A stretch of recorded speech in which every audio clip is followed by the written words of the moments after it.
While you're putting your hands together, how about a hand for this guy? This is probably one of the most popular television personalities we've got, Negus.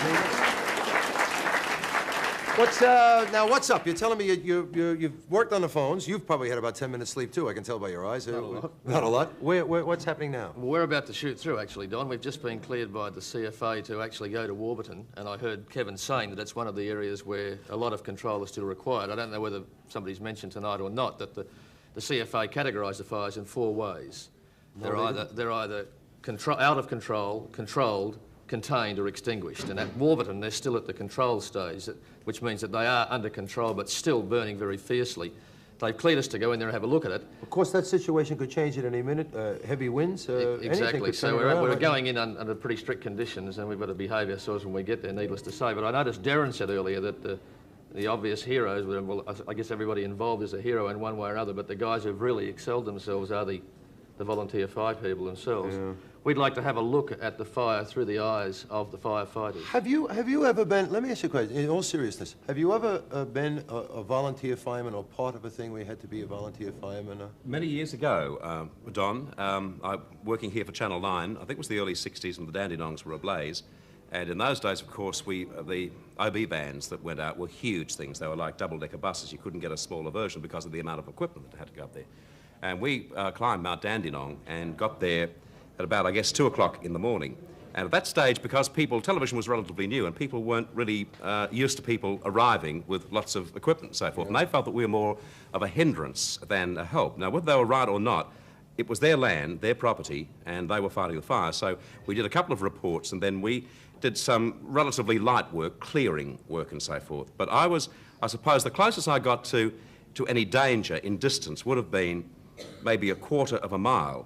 But I'm not kidding you, I still think about that. And today, watching the television film, hearing the reports on radio, both on my station and with Darren and other people, I went back to that time. I mean, the simple answer to your question is yes, I have done some light work, but it's, who was it who said before, you really have to go through it before you fully... I mean, just imagine, you know how you burn yourself with a match? Just magnify that 3,000 times and that's all around you. Listen, I'll tell you one that'll curl your hair. This is the truth, so help me. When I was a kid, we lived out in, we had a place out in Long Island in New York, and everybody becomes part of the fire department there, as it is, I suppose, in many areas here.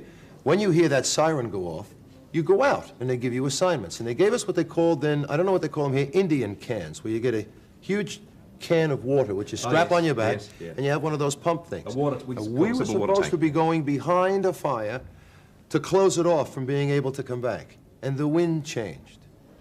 And this wall of flame came shooting back, and I went to take a step back and fell over, and I had this heavy can on my back. And it pinned me, fell over, just pinned me to the ground, and I couldn't go anywhere.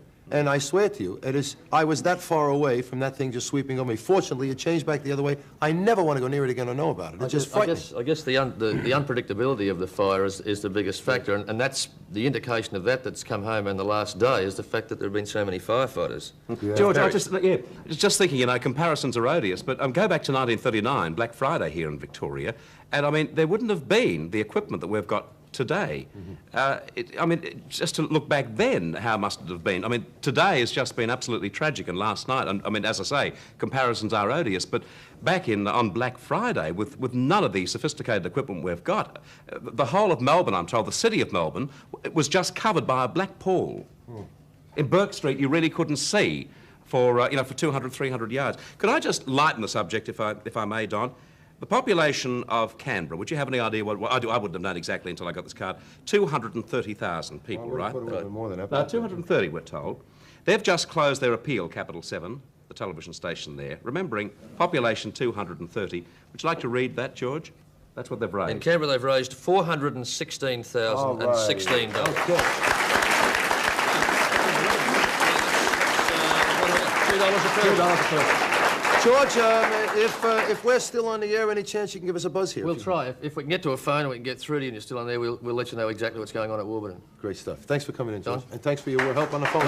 George Negus, 60 minutes. We'll take a break. We'll come back with, I don't know what, some entertainment.